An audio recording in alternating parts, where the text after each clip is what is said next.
Compass সিরিয়ালে কম্পাসের ক্ষতি করার আগেই পুলিশ নিয়ে হানা ডিকের অফিসে ঋতুজা।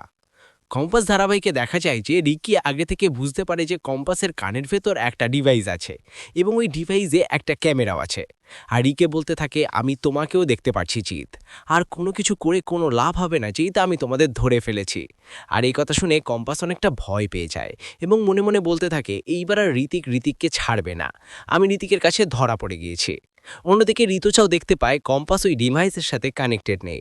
আর সাথে সাথে ঋতুজা ফোন করে এবং কম্পাস ধরা পড়েছে এই জন্য অনেক চিন্তা করতে থাকো। আর হঠাৎ করেই ঋতুজা পুলিশ স্টেশনে ফোন করে এবং লাস্ট লোকেশনে ফুল ফোর্স নিয়ে পৌঁছে যেতে বলে। আর কম্পাসের লাস্ট লোকেশন দেখে ওই স্থানে পৌঁছে যায় পুলিশ অফিসাররা। আর ঋতুজাও পুলিশের সাথে সাথে ওই লোকেশনে পৌঁছে যায়।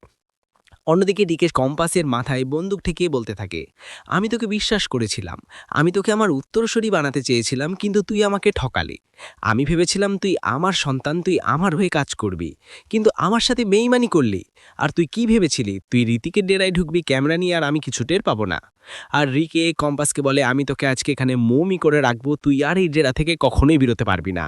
আর এই কথা বলে কম্পাসকে যখন বিভিন্ন ইলেকট্রনিক্স যন্ত্র দিয়ে অত্যাচার করতে থাকে, ঠিক সেই মুহূর্তে ঋতুজা পুলিশ নিয়ে ওই ল্যাবে চলে আসে এবং রীতিকে হাতে নাতে ধরিয়ে দেয়।